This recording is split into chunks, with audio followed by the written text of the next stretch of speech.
thank you for coming back to your chairs after a delicious coffee and hydration break. I'm Rachel Skylar, founder of The List and Change the Ratio, and I'm very excited to be moderating this panel, I See Me, because it's really nice to, well, first of all, it's really nice to look out and see so many amazing women, but it's also really nice to be in 2018 and be seeing so much more and so much better representation, most notably recently in Congress. But also there's a lot of work to do. So we have an amazing panel here today to talk about seeing ourselves in culture and entertainment and media. So without further ado, I'm going to introduce them. First, we have Amani Al-Khatahtbeh, the founder of MuslimGirl.com. What's up, girl boss? A total trailblazer, the first veiled woman on the Forbes 30 Under 30, and like maybe one of the youngest at the time. You were 20. We don't need to talk about age. We don't talk about my age, her age, anybody's age. It's not important.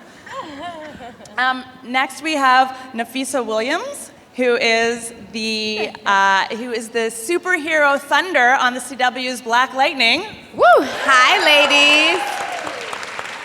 And who kicks butt on the regular. And I believe, if I'm not mistaken, it's moving to a new time slot on January 21st? We are. January 21st. We're moving to Monday nights after Arrow at 9 p.m. Mark the calendars, ladies. And finally, we have Allana Harkin, who is a correspondent and segment director and producer on Full Frontal with Samantha Bee. Did I get everything right? Yeah, and a director. Yep. And a Canadian like me. And like Samantha. And like I'm sure many people here. But we're not here to talk about Canada, although there may be some lessons to be gleaned. But we're not here to talk about healthcare or anything like that. We're here to talk about representation and why it matters. So I think the most, when I was asked to moderate this panel, I was so excited because I love talking about this. And I realized it's important to talk about why even talking about this matters. So the first question I want to ask the panel is, why did you want to participate in this panel in the first place? And we'll just start with Amani and go forth. Well, first of all, hi, ladies. I am so excited to be here with you all again this year. Girl Boss is a personal favorite time of the year for me. I think it's so necessary for us to have spaces like this where we can all come together and have real, honest, raw conversations about how to make it in today's society, especially in the context of what we're going through today. I mean, what's more powerful than this? Honestly. I've always been first a fan of the Girl Boss brand. And, being a girl boss, and I'm the woman who wants to inspire and empower other women to really live out their dreams and really live out their purpose. And it's really cool to be a part of a panel like this where you're speaking to women and, just empowering each other. We are walking in the years of the woman. And, it's just really cool to just continue to come together and uplift each other and empower each other. So if there's anything that has to do with girl boss or is related to being a boss, I'm here for it. I just go everywhere where the ladies go. I only go to places where my cycle can sync with you all. And then we leave this place and we take on the world as a team. You think I'm joking? I'm actually kind of almost not. And also, I say yes to everything Rachel asked me to do. We've known each other for at least 5 years since college. So. Thank you.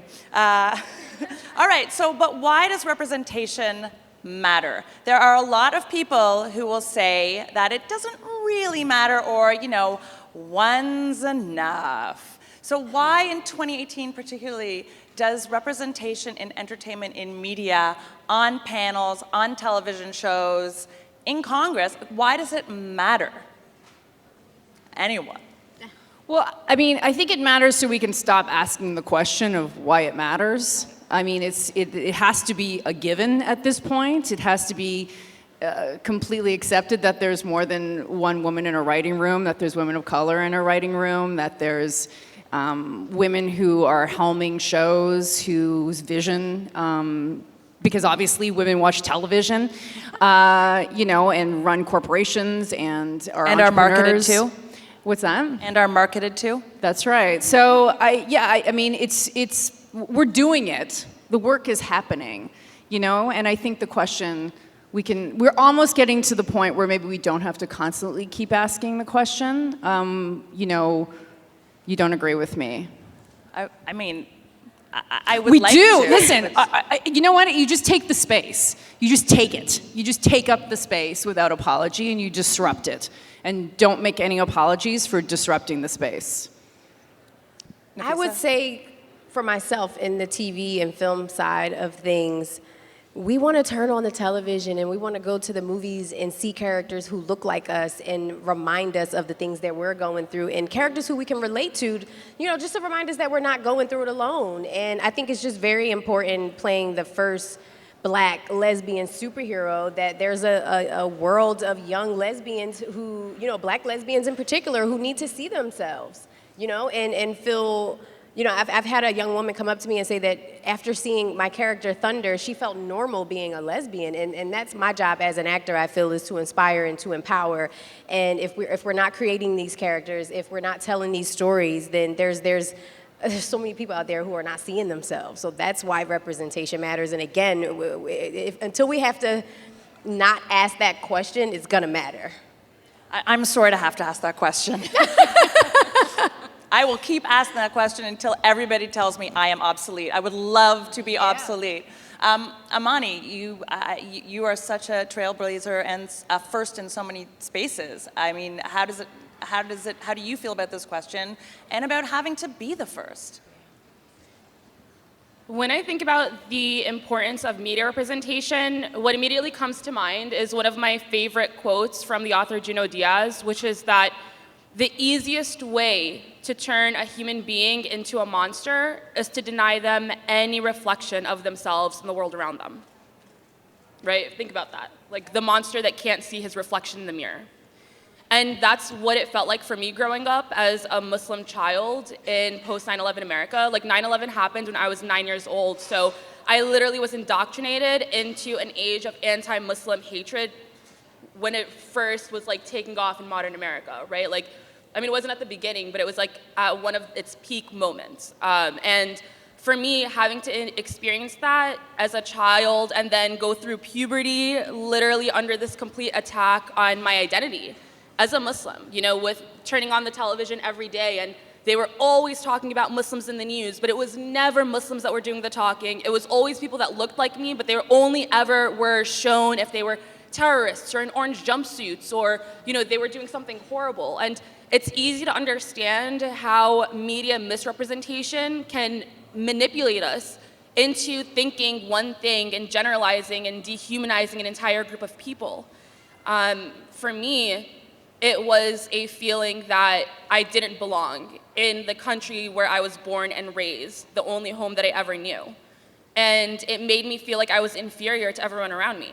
It resulted in horrible self-esteem issues, an inferiority complex. It took a long time for me to gain any sort of confidence in myself or any esteem in myself as a person because I felt like I was unworthy because of everything that was going on around me. And it really pains me to consider how, with the political climate today, another generation of children will have to grow up enduring what I went through and what so many other kids from many other different marginalized backgrounds have had to go through.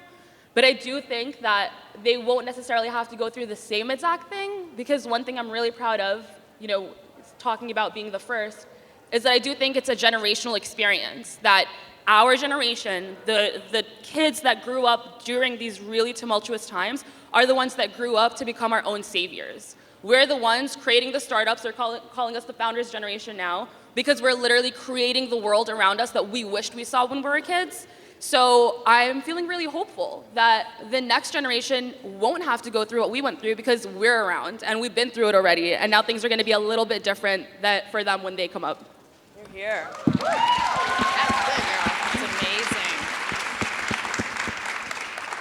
I want to continue on that whole like being the first notion, because it is ridiculous in 2018. There's so many firsts. We were talking backstage about how it's so crazy. The first Muslim female member of Congress, the first Native American members of Congress. I mean, it's shocking, really. You know, and you said the first black lesbian superhero. Feels like that's way overdue. Like, what? Is there extra pressure being the first? Did you feel like there was extra pressure on Black Lightning to succeed, to prove that a show, you know, with an all-black cast, a heroic cast, could succeed? That there was, you know, like there's just an extra pressure when things are not defaulting to the white, the cis, the male. Right. Like, listen. My kid loves Hotel Transylvania, so, you know, right now we're very big fans of Adam Sandler content in our home, but like that guy's made a lot of movies. Not everything did well. No one was saying, oh, well, Adam Sandler can't make another movie. Yeah. Like, it's just, there's a very different, you know, formula applied to anybody who isn't a white man making art. Like, who remembers what a big deal it was that Bridesmaids had to succeed? Like, oh, if Bridesmaids didn't succeed, then there would never be another, like, you know, female ensemble cast film. Even with Black Panther, they were hesitant to think that an all-black cast would be able to sell out in the box office, and woo, were they wrong? So, they were so wrong. And so do you, like, was there that pressure? Did Black Panther release that pressure, or am I already like showing that I'm stuck in 2011 and Bridesmaids? Well, we actually premiered before Black Panther, but it was the whole year of the superhero that was very inspiring with us, with Luke Cage, with Black Panther coming out a month after us. I didn't feel the pressure. I just was really excited to get in there and to say that we broke that barrier, and to know that, you know, we set up for there to be many other black lesbian shows, black superhero shows, you know, that will come after us. So it really wasn't the pressure. And then some people were like, oh, you know, how do you feel about playing a lesbian? Is there pressure? And I was like, yeah, all you got to do is tell the truth. And the foundation is love. So as long as I tell the truth of what these characters are feeling, which is love, then there is no pressure. Just go in and tell that truth. But yeah, no pressure. I was just excited to know that idea is now history. All you've got to do is tell the truth. The foundation is love. I'm sure that President Trump just tweeted that. That's. Sorry.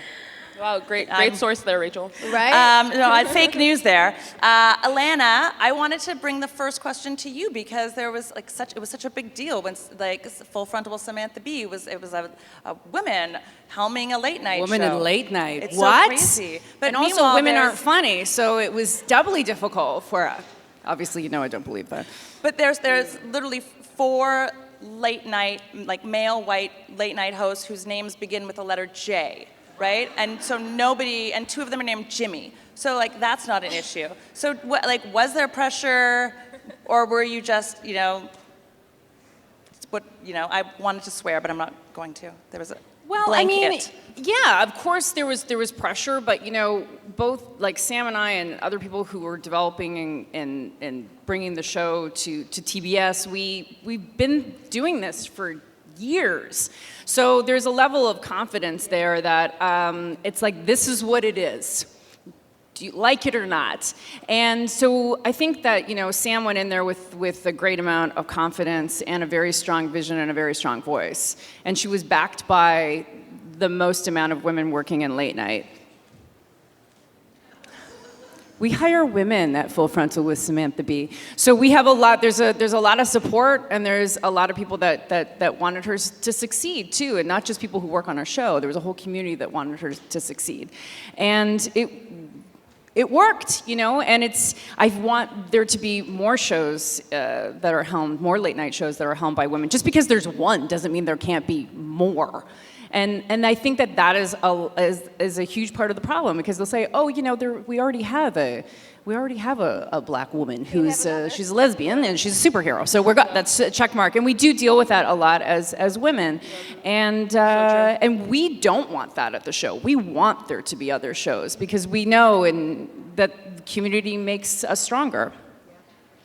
Yeah, no, I have to definitely add on to that, because in terms of being the first, when you're on the front lines of that type of change, you're inevitably going to be tokenized, right? Unfortunately.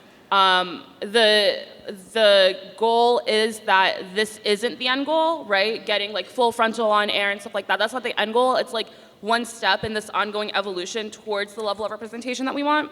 Like for me personally, I would love to see these robust, multidimensional characters on television that just so happen to be of a Muslim background, where their religion doesn't have to make up their entire character, for example. But it is really interchangeable, and it is like a checklist, unfortunately. You know, like there have been projects that Muslim Girl has been involved in, where it's like if it didn't work out with us, we literally were just a placeholder for like another Muslim woman, right? Like it was like you replace that one slot that's reserved for like the Muslim woman or like the veiled person or whatever. And I would say that there is a lot of pressure when you are the first to make sure that it succeeds. I never really thought about it because I feel like when that happens, inevitably it is successful, you know, like with Black Panther and everything, because it's like a no-brainer. You just have to like literally get the chance to do it. But I remember when we did our very first brand collaboration for Muslim women in the US marketplace ever. We did it a year ago now with Orly Nails, where we did a capsule collection of nail polishes that were catered towards Muslim women. I feel like I must ask, is that are you wearing Orly Nails? Oh, no, it was limited edition. It's discontinued now. But it actually, that line, we didn't realize what a precedent it would set because we ended up selling out our entire inventory on pre-orders the day that we announced its availability. And that set the bar for a lot of other brands to really be open to doing things that are catered towards other minorities and marginalized backgrounds, whereas before that, one of the main responses we'd always get is like, yeah, well, we don't want to cater to like a specific group of people, even though it's like you are catering to a specific group of people, it's white people, right? Like, let's just broaden that. But it's cool to like see people kind of realize how wrong they really are. You know, kind of like when you prove yourselves to them, it's so gratifying to watch that unfold. And we really are changing the course of history by doing that. Yeah. We got a lot of, well, it was the right time. The timing was right. And that started to become quite old with me. I'm like, what if it's just good? Exactly. What if it's just good? What does the timing is right mean? Like that diversity is trending right now? You know what I mean? Or like women are a hot topic? It's like... So, but I found that to be not always a hot topic. It was kind of an important message because if there's something that you want to do, you should just do it now. Like there's no, I'm going to wait till, you know, April when this thing happens and the moon is in a right, you know, the position and the star force of the thing. Like I think it's really important to just do it now. And it's our job to create the change. You know, like when I think about shows that I want to do or be involved in, and you see the same type people cast, and it's just like, come on, like this isn't real to who we really are every day. And again, we're missing out on an audience that's not seeing themselves. So I think as creators, it's our job to create those jobs and create those TV shows and create the foundations and to have panels and events like this as a group of women to just, you know, continue to inspire each other to be the change. That's what it's about. So when you talk about being creators and creating, there is, you know, an essential step between being the creator who creates and then being able to broadcast that creation across established media. There are gatekeepers across industries. Those gatekeepers tend to be older, tend to be white, tend to be male, tend to like to see the themselves that they remember very flatteringly in their youth reflected back at them. So I think, you know, there's, yes, we should go out and make, but like, how do we also change the industry? How do we, you know, what can we do to push the mainstream entertainment and media industry from within or from without, you know? I mean, I think you had the right idea when you said that most of the people that worked on Full Frontal were women, right? That's the whole point, is that it's not just about what's forward-facing, like, hey, we checked off the tick marks for representation, but that our newsrooms, our production studios, our fashion houses literally should look like the world around us. The second that they don't, that's when you know you have a problem. Like, for sure, like when the Pepsi commercial happened, right? That huge shit show, like, no offense, but it really was. And for me and my friends, when we saw that, the first thing that we thought was there could not have been a single Black person in the room for this to have passed through, right? So And it's everybody like, knows what the Pepsi commercial is, right? Okay, just making sure. oh, they know. Just, do a quick Google. They know. Yeah, so it's like it's such a win-win because not only are you changing the industry by ensuring that you're hiring people that literally represent our world, but also the company benefits too, because then you'll avoid something like that from happening and you'll be able to actually do it the right way. Yeah, sometimes we get, well, you can't just hire that person because they're a woman or because they're a woman of color or they're a woman of color who's a lesbian. And my answer always is, yeah, you can actually just do that because they're also additionally very talented. So there's that too. So it's like what we call a triple threat. You know what I mean? It's better for the shows. Right. There's always an assumption, a default assumption that like a white male is, is hired because of merit. And the lingering question about whether or not someone who doesn't fit that mold, particularly when you talk about comedy writing rooms, was hired because of merit. And I like to say that the most effective affirmative action campaign in history has been for white people and white men, because every ratio everywhere shows it. And so unless you believe that white men are just disproportionately more talented and better able to run everything, then you have to know that there's a massive thumb on the scale. It's changing though, and that's the good news. I feel it is changing, and it's changing because of people like you who walk into a room where there is, if it's a comedy writing room and it's mostly men, you're not going to be quiet.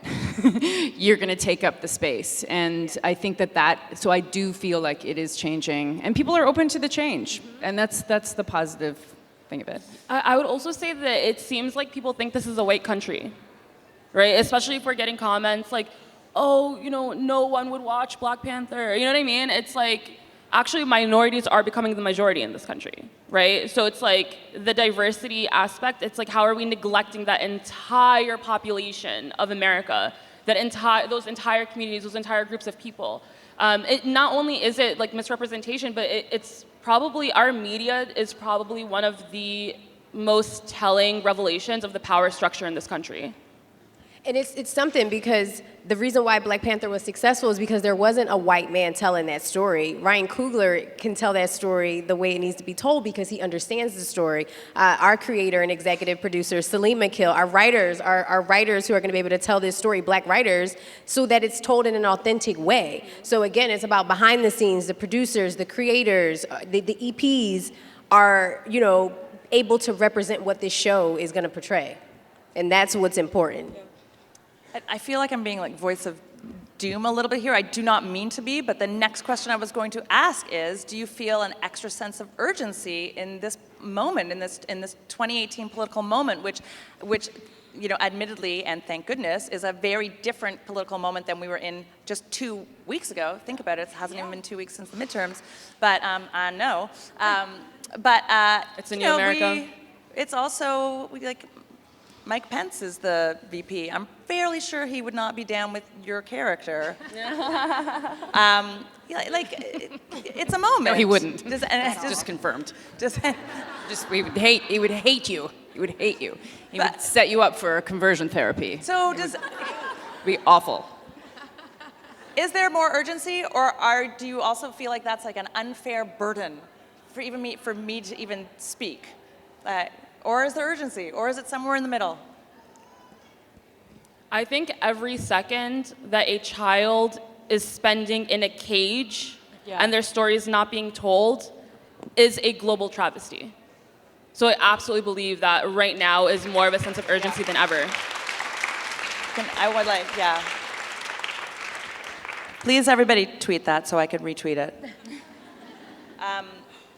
Please go on. Yeah, or you don't need to say much more, right? No, I think that's what it comes down to. The thing is, today's political climate for people of color is a matter of life or death. Yeah, literally life or death.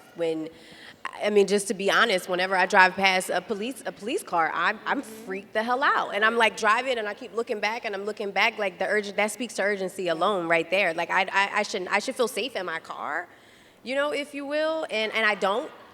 So the urgency for sure. Yeah, there's some huge changes that, and again, these conversations are good because they are to spark change, but again, we just have to take control of the political climate, which we are. We showed up and we showed out, and you look at the Congress and you see how that has turned out. So, yeah, we just gotta stay on it, be loud, and voice ourselves. Allana, do you have anything to add? Yeah, I mean, we always feel a sense of urgency. Because we are a show that is very much staffed with women, we cry all the time. Like, we're a comedy show that we openly weep in meetings, specifically about what's happening with immigration in this country. But the great thing is that when you get to be in a position of, well, what can we do about it right now? We have a platform, what can we do? So we do as much as we can, and even when as much as we can is frustrating. We're gonna have a special where we raise money for KIND, which is an emergency response team for separated families. So that's gonna happen in December. It's gonna be on ICE, get it? I.C.E. So we're just gonna be ripping the anus out of ICE. That's what we're contributing to the, and to do it with no fear. Obviously, we get a lot of threats, and you get to a point in your career where you're just like, fuck you, we're doing it anyway. So we're fueled by a lot of anger. Yeah. It's very helpful in the work. Just angry all the goddamn time. And there's so many things to be angry about. There's so many things to be angry about. And and if you're paying attention, you could really be angry 24 hours a day. But the thing is that what I love about, I'm from Canada, I love about this country so much. I already told Rachel, I go, well, this panel will only be successful if one of us cries. It will probably be me. I guess I'm the actress. I'm I at should that just cry age on cue. Where I just like to cry with my ladies, with my 1,000 ladies in a room. No, I don't even remember what I was talking about, but that's the other thing that happens. But no, this is a time when we can do stuff, and we can use our anger. And as women, I think we're really good at that. We're really good, and then you do something beautiful with it, and then you confuse everybody. I think you sure? Okay. To speak on the platform with our show, it's more than a superhero show. You're not reminded that it's a superhero show until you see us in our costumes, but we are using the show as a platform to speak on the social injustice, on the racism, on the fact that this is the first lesbian superhero, and normalizing that. So, it's definitely the platform that we've been given, and to voice all of these issues, and again, hopefully, spark change while doing so. Yeah, just to add to that, I feel like also the urgency, it feels like it's coming to a boiling point right now, but I do believe that we have been in an urgent state literally since slavery was in this country, right? The only difference is that now people are starting to pay attention, and these types of movements come in waves. So I feel like a lot of the urgency also comes from the fact that we are living in a very historic moment right now. We are living in the civil rights movement of our generation right now. And it's necessary for us, while we have the mic, while we have the mouthpiece, to make it as sustainable as possible while we have the opportunity to do so. While people still have their ears to what we're saying, and while people are open to it, like at MuslimGirl.com, we're like, all right, people want to show that they're woke, people want to be allies to us, this is how you can be allies. This is how you can step up. This is what we need right now. And I think it's necessary for us to use moments like this to make this, we really have to think about the end game and make this, just focused on the longevity for the long run, ultimately. And to that end, also, it's gonna be a little uncomfortable, right? If you're comfortable and feeling good and chill about everything, then you're probably not doing as much as you might be. It's a terribly uncomfortable moment, and that is in many places that's a euphemism when you talk about immigration and gun violence. And 2018, it's a lot. But I really wanted to ask you also, because this is, despite the anger and the reality of it, this is a pretty joyful panel, and this is a pretty joyful group. We're angry, though. We're still angry. Mad. Joyful, but angry. Being angry can be a lot of fun. I highly recommend rage tweeting in all caps. It's like therapy. But what is like satisfying, energizing and fun about the work you're doing? I'd have to say for myself, knowing that I'm speaking to a generation, knowing that I always say put it on for the culture. And to me, that is the most gratifying. To me, knowing that there's a world of again, I can't stop speaking about it because literally I get these girls coming in tears about how normal they feel. And that alone for my job, for me, is very rewarding. And who doesn't want to be a badass and put on a superhero costume and kick ass? Like that alone for me. Like, is that part fun? Oh my God, yeah. So it's about do that. It's amazing. So I think it's about, for me, I believe that my duty and all of our duties, if you were to ask me, is to inspire people to follow their dreams and really be who they are unapologetically. And I feel like I'm doing that. And I feel like I'm being used for this character and just really just walking in my purpose. That to me is exciting and rewarding. Walking in your purpose. Yeah. Amazing. Yeah. Well, I feel like I've been waiting my whole life for this. Like really, because when I was coming up in comedy, I always was the one woman in the room. I met Sam because we were in a all-female, that's what, we didn't even realize, well, we knew we were all-female, but that's how we were labeled, sketch troupe. And at that point, even doing that was protest. We didn't really realize that, but this is very exciting because I feel like this many women in a community, women wanting to do something and make their mark, is literally what I've been waiting for my whole life. So, and the thing is that like, when you go through so many years of people saying you can't do that, people aren't ready for that story, men aren't going to be interested in that story, to finally kind of have an opportunity to go, I don't care if they're not interested. I'm going to do it anyway, and I think that it's really powerful, and I really just, I love it when I meet people who watch our show, and they are, like, let's meet for coffee, or like, I'm trying comedy for the first time, and I'm like, do it. I don't care if you're 60, or 70 or 80, or if it's never too late to do, and I know that sounds very cliche, but I truly believe it with all my heart. It's never too late to do really what is burning inside of you. And I think that that's what we get to do at the show. And I feel like, particularly for Sam, she's been waiting to say these things in her voice for a long time, and she represents a lot of us. I will say on the it's never too late front, one of the reasons that I've been in New York for 20 years. I moved here after law school. I was recruited by a law firm, whatever. I wanted to be a writer, but I wanted to write for the musical theater. Any Broadway fans out here? I feel like there's, yeah. I'm going to Kerry Washington's play tonight. Oh, I heard my cousin just went. He said it was amazing. Awesome. But I wanted to write lyrics for Broadway, and I didn't know how to do that. And over the years, I don't know, I'm a big Broadway fan. Did like some funny songs and comedy shows, whatever. But last year, I heard about and I applied for something called the BMI Musical Theater Workshop, which is a place for people to learn how to write, compose and write lyrics for Broadway musicals. I am 45. Last year I had my first day of school in like 20 years. And I'm doing a totally new, totally creative thing. So it is possible. And no one let anyone tell you that you can't start over any time.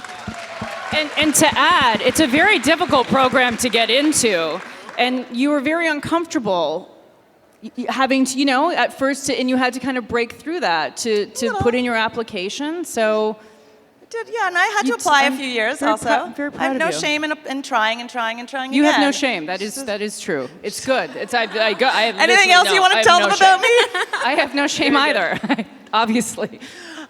This has been so great. We have time for questions. Before we open up for questions, I want you all to think about the questions you may have, and then think about how to ask them in the form of a question very briefly. And while you're thinking about how to be as succinct as possible, I want to know who, shine a light. Who is killing the game right now? Who is making amazing work that you want everyone to know about? Who do you see? Who do you see me, when you see them? Or something, trying to bring the name of the panel in. You know what I'm saying. I love Yara Shahidi. You guys know who she is. She's an actress, an activist, a philanthropist. She's so amazing and so young and smart and beyond her time. And I think she's a force to be reckoned with. And I think we're going to hear about her and know about her for many, many years to come. Like, I low-key would vote for Yara to be president. And she just started directing. She's directing. She just directed her first short, which is amazing, and it was so great. And I'm like, she's 18? She's 18. She's about to go to college. No, she's not. I swear. She's 18. She just turned 18. That's crazy. But once again, it's never too late to start doing the thing you want to do. Too early. Or too early. Who else is killing the game? Recommendations? People you love? Shonda Rhimes, Shonda Rhimes, yeah. killing it.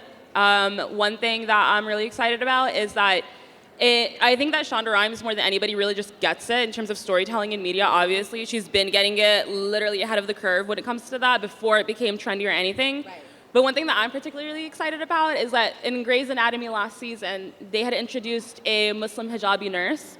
And she was kind of like a background character. No one really paid attention, except she had this like breakout moment towards the end of the season where a patient of hers was bleeding out. So she took the hijab off of her head and used it as a tourniquet to stop the bleeding. Wow. And as a Muslim woman, I've never seen that from any Muslim woman character before, where she's not reduced to like an article of clothing. Like, it literally reminds us this is just a garment like anything else, and she's a human being. She's a regular woman like any of us. And because of the attention that she got in that scene, Shonda Rhimes is now developing out that character's storyline in this season, and giving her like more of a role, which is really, really cool. Because if there's anyone that we can trust with making that multidimensional character happen, it's definitely Shonda. Yeah. We seem to be losing people. I don't know how that's possible, but we do have time for questions. We have 8 minutes and 11, 10, 9 seconds for questions. I don't know how this is supposed to go, so I'm just going to ask for hands. Who's got hands? Do I get down there with a microphone? I guess. I can totally do that. Okay. Hi, yes, hi. Okay, and there's a mic. Perfect. In today's vulnerable state of the world, how do you see technology as a tool to help people help themselves? Amazing question. In today's world, how do you see in the state of today's world? How do you see people using technology as a tool to help themselves? Right? Great. I think that social media is the great equalizer. Yeah. For sure. Like, it's given a platform to so many people who otherwise would not have their voices be heard, and we need to use it to the fullest extent. Yeah, I think we're living in the age of technology, and even as an actress, I'm able to market myself, and I'm able to, get my voice heard with social media, and I think it's such a great platform. And I think if you have the balance, then it can be really great for you. Yeah, and I agree. Use your social media to amplify people. You don't realize how important that is. I'm a mom to a toddler. I end up doing like a lot of idle scrolling through Instagram stories while I'm with my kid. That sounds bad. I'm paying attention to her. But one day I saw a woman tweet something about another woman I didn't know, and then shortly thereafter I was asked by an editor at Simon & Schuster to recommend some women for a project. I didn't know this woman, but I recommended her. She ended up getting the project. It was like a $30,000 project. So amplification of your friends and people you think are great really does work and really does bring in the dollars. Wow. Nice. That's awesome. Any other questions? We've got 5 minutes left. So you guys are the first some of the first in your industries. What advice would you give to women who want to break into similar industries as the second or the third? I would say for myself, I think it's really important to surround yourself with who you want to become. So I remember for me, almost 10 years ago, I moved to New York. And I didn't know anything about the entertainment industry. I just knew from watching Rudy Huxtable on The Cosby Show that I wanted to be an actress. But I came here and I surrounded myself with a bunch of actors and a bunch of directors and a bunch of writers so that I can be inspired. And I think you have to surround yourself with who you become and study the craft like your life depends on it. Right. And I think that's how I got my start, and literally just starting from scratch and being green. But eventually, the work pays off. Yeah. I totally agree. People like to see the success on the outside, but nobody really talks about or shows or wants to know about the sacrifice that it takes to get there. Like, choose your own adventure. Like what you think is best for you to get to the end goal that you want. I mean, there were times in college, like this is really bad. This is not to like lead by example or anything, but like when I was in college, there were many moments that I felt like I would learn more outside of the classroom by skipping class, hopping on a train from Rutgers and going to the city to catch an event and possibly meet people there than to just like stay in class and like be bored to death with a lecture, right? And like my educators were always on my case about it. My friends were like, oh my God, Amani, like how many classes are you gonna skip this week? Like, you know? But I like it's what I felt would benefit me at the time, like in the best way that I knew for myself. And some of those friends now, I'm 4 years out of college now. Some of those friends now are like, yo, we wish we were doing what you were doing in college, girl. You know, it always ends up that way. So just do you and figure out what you want to do and the best way for you to get there. And also ignore the naysayers, because some people don't understand and have a vision for themselves. So it's no way possible for them to understand your vision and the things that you see for yourself. So Well, you will have the naysayers. That's 100% going to happen. You're But gonna have them. to your point, like I would just say, absolutely find your tribe. Yeah. And you could probably find it here. I mean, Yeah. like you could probably find a tribe in the next 5 minutes. There's so many women here. The girl boss tribe. And people, Yeah, yeah, because I yeah. actually don't. If I wasn't in a sketch troupe with 4 women in my 20s, there's no way I would be here today. There's no way. Because I was able to come up in comedy with a supportive group that were like, even though if the idea was bad, we got up on our feet, we improvised, and we did it. And I know 100% that Sam would say the same thing. And one of those naysaying voices will be in your own head. Right? You have to recognize that and you know, move past that. Like there are a lot of things I did not try to do or apply for because I was like, oh, there's no way. Like, and I'm like a champion of saying like, you can do it, you go girl, but when it's yourself, you know, it's different. You like surround yourself with cheerleaders who will like overcome your own naysaying voice, because it is important. Because all the things, you know, I only get cool things because I try for them. And the things I never tried for, I'll never know if I would have gotten. Yeah. Any like you other said, questions? Oh, No, you said it. when? Hi. Thank you. Hello, hi. My question is, how can we as creators or marketers or any one of us that are creative bridge the gap between what we create and social reform? How can we make change with what we are creating? Yes. Can you use your creativity to make change in the political sphere? Like, can you? 100%. Yes, absolutely. I feel like, and even if you're writing narrative, that's not kind of what we're doing.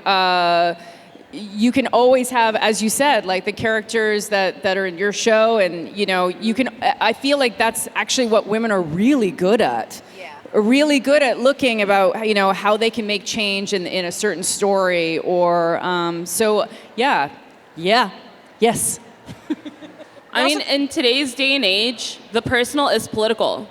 So drawing people in or doing political creative work doesn't necessarily have to look like, you know, putting your identity in somebody's face or like whatever. Literally like having having art where it's like a photograph of like a black mother with her little black daughter in her lap and she's like trying to comb her hair, right? Like that is political. Right, just to give that a platform and to be able to pull in people that you don't always get to hear from or you don't always get to see, that is political. So it doesn't necessarily have to rest on like the literal message, but the message gets across through just the visibility and being there and being present in that space. Actually wanting to make change with your art is like already so much further than a lot of people, so go for it. I can't wait to see what you do. I mean, even even being here is protest. It really is. Like even just being here, all of us together is, in my world, is protest. Like you are making change right this second, before lunch, which I'm sure you're all thinking about. Thank you so much. Thank you, for sticking with ladies. us for Q&A. Thanks to our amazing panel, Amani, Nafessa, Allana. Thank you, everyone. I'm Rachel. Thank you. Please ask us questions if you want to, or tweet at us, or Instagram at us, or LinkedIn at us. I don't know. Tag me. And then we'll be around and we'll hope to meet you during the day. Thank you. Have a good day, ladies.